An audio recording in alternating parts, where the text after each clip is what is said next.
உணவே மருந்து, மருந்தே உணவு என்ற பழமொழிக்கு ஏற்ப நாம் அன்றாடம் பயன்படுத்தும் உணவு வகைகளில் இடம்பெறும் பொருட்களில் உள்ள மகத்துவத்தை பற்றியும் அதில் அடங்கியிருக்கும் மூலிகைகள் குறித்து விவரிக்க வருகிறது இப்பகுதி. நலம் தரும் மூலிகை.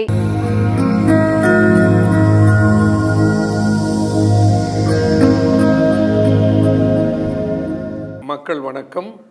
உலக தமிழ் அறிவாளிகளே, சித்தர்களின் அருளால் நலமுடன் பல்லாண்டு வாழ்வோம்.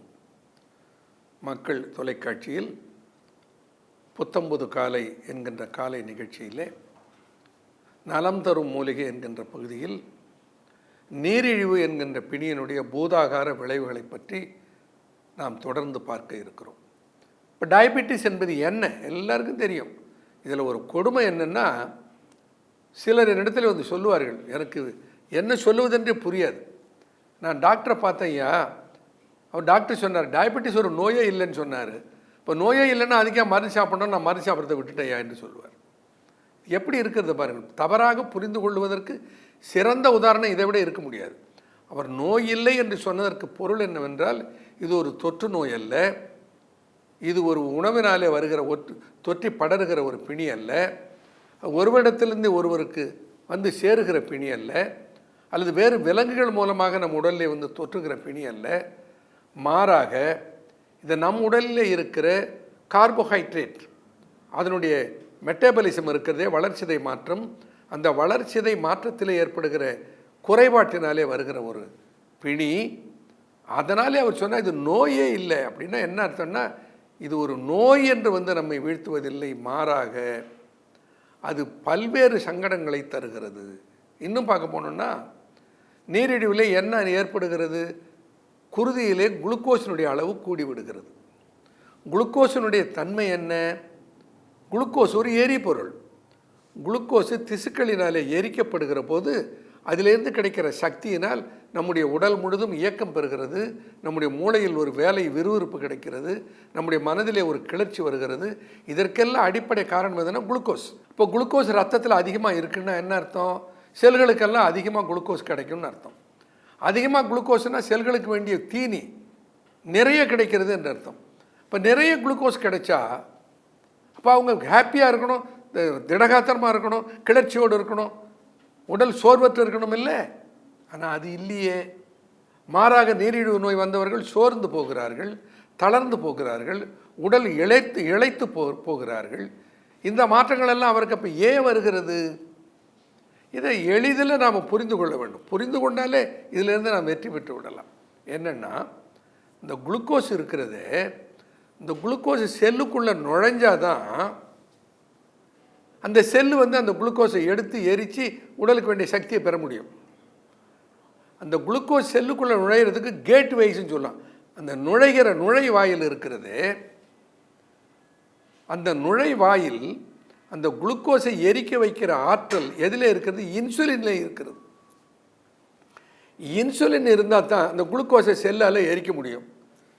இன்சுலின் இல்லைன்னா எரிக்க முடியாது. அந்த செல்லில் என்ன பண்ணுகிறது? அந்த இன்சுலினுடைய என்ட்ரியை ப்ரிவென்ட் பண்ணி விடுகிறது. ஆக இன்சுலின் செல்லுக்குள்ளே போக முடிவதில்லை, குளுக்கோஸை எரிக்க முடிவதில்லை. இது என்னென்னா பாவர்ட்டி இன் பிளென்டி என்று சொல்லலாம். இதை ஒரு கடலில் ஒருவர் படகில் போகிறார், கடல் முழுக்க நீர் இருக்கிறது, ஆனால் குடிப்பதற்கு ஒரு சொட்டு நீர் இல்லை. ஏன்னா நீரை அவர் பருக முடியாது. அதுபோலத்தான் நம்ம உடலில் நிறைய குளுக்கோஸ் இருக்கிறது, இந்த செல்களினாலே குளுக்கோஸை எடுத்துக்கொள்ள முடியவில்லை. ஏனென்றால் அந்த குளுக்கோஸ் நுழைகிற வாயில் இருக்கிறதே, அவைகளை எல்லாம் அடைபட்டு விடுகின்றன, இன்சுலின் தடைபட்டு போகிறது. அப்போ இன்சுலின் இருந்தும் டயபெட்டிஸ் இருக்கிறது. அதனால தான் இந்த டயபெட்டிஸ் 2 டைப் என்று சொல்லுகிற ஒரு 40 வயதுக்கு மேலே வருகிற டயபெட்டிஸ்ன்னு சொல்லுவாங்க. ஆனால் இன்றைக்கி அதெல்லாம் மாறிப்போச்சு. இன்றைக்கி 25 வயதிலேயே டயபெட்டிஸ் 2 டைப்பில் வருகிறார்கள். அது காலமாற்றம், அவருடைய உடல் உழைப்பினுடைய குறைபாடுகள், மனநிலையில் இருக்கிற மாற்றங்கள், அதை பற்றி விவரமாக பேச போனால் அது நிறைய நேரம் பிடிக்கும். ஆக ஒன்று தெரிந்து கொள்ள வேண்டும், நாம் குளுக்கோஸ் நிறைய இருந்தால் மட்டும் போதாது, இந்த குளுக்கோஸை செல் எடுத்து எரித்து சக்தியாக மாற்ற வேண்டும். இந்த குளுக்கோஸ் செல்லை எடுத்து சக்தியாக மாற்றுறதுக்கு இன்சுலின் வேண்டும். அந்த இன்சுலினுடைய நுழைவாயில் தடைபட்டு போகிறது.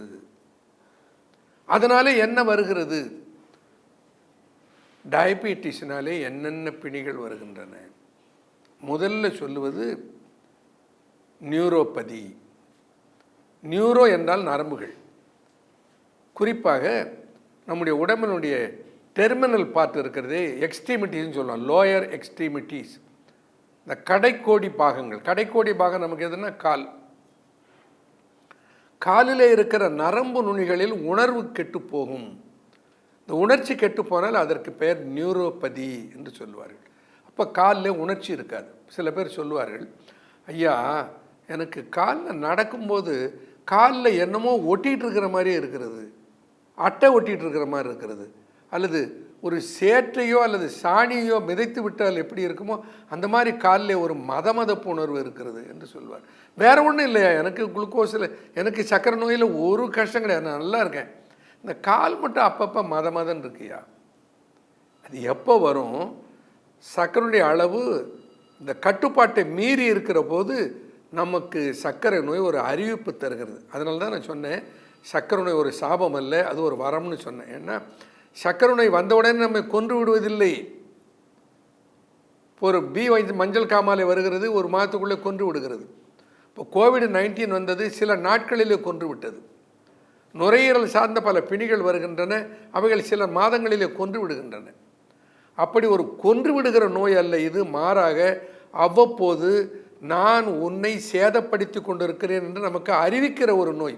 சர்க்கரை கட்டுப்பாட்டை மீறி போயிடுச்சுப்பா, நீ கட்டுப்படுத்தி வச்சுக்கோ, இல்லைன்னா உன் கதை காலி ஆகிடும்னு சொல்கிறத அது எப்படி சொல்லுது? காலில் மதமதப்பு, சிலருக்கு காலில் எரிச்சல், சிலர் சொல்கிற காலில் சுருக்கு சுருக்குன்னு குத்துது. இதெல்லாம் என்ன அடையாளங்கள்? நீரிழிவனுடைய நியூரோபதி, நரம்பு நுனிகள் பாதிக்கப்பட்டு விட்டன. குளுக்கோஸ் அதிகமாக இருந்ததுன்னா குருதியில் எதை பாதிக்கும்? இந்த காலில் இருக்கிற நரம்பு நுனிகள் பாதிக்கப்படுகின்றன, உணர்ச்சி போய்விடுகிறது. அடுத்து என்ன நடக்கிறது? ஆஞ்சியோபதி. ஆஞ்சியோ என்ன? இரத்த குழாய்கள். இந்த இரத்த குழாய்கள் கெட்டு போகின்றன. சிறு சிறு தந்துகி இரத்த குழாய்கள் அடைபட்டு போகின்றன. அதனுடைய விளைவு என்ன? அடைபட்டு போவதனால இருதயத்துக்கு செல்லுகிற இரத்த குழாய்களிலே அடைப்பு, சிறுநீரகத்துக்கு போகிற இரத்த குழாய்களிலே அடைப்பு. அப்போ சிறுநீரக இரத்த குழாய்களில் அடைப்பு ஏற்பட்டால் உடனே அதற்கு என்ன பெயர் வைத்து விடுகிறார்கள்? அது நெஃப்ரோபதி என்று அதற்கு பெயர் வைத்து விடுகிறார்கள். காலில் இருக்கிற இரத்த குழாய்கள் அடைபட்டு போனால், இதயத்தில் இருக்கிற இரத்த குழாய்கள் அடைபட்டு போனால் அதை ஆஞ்சியோபதி என்று பெயர் வைக்கிறார்கள். இப்படி பல்வேறு திசுக்கள் பாதிப்புக்கு உள்ளாகின்றன. அந்த உள்ளாவதனாலே பல்வேறு நோய்கள் வருகின்றன. இந்த பல்வேறு நோய்களுக்கு காரணமாக இருப்பது எது? நீரிழிவு. இப்போ இரத்த குழாய்களையும் நரம்பு செல்களையும் பாதிக்கிற மிகப்பெரிய சேதத்துக்கு உள்ளாக்குகிற ஒரு பிணி இந்த நீரிழிவு பிணி. இதை புரிந்து கொள்ள வேண்டும். இப்போ என்ன செய்ய வேண்டும்?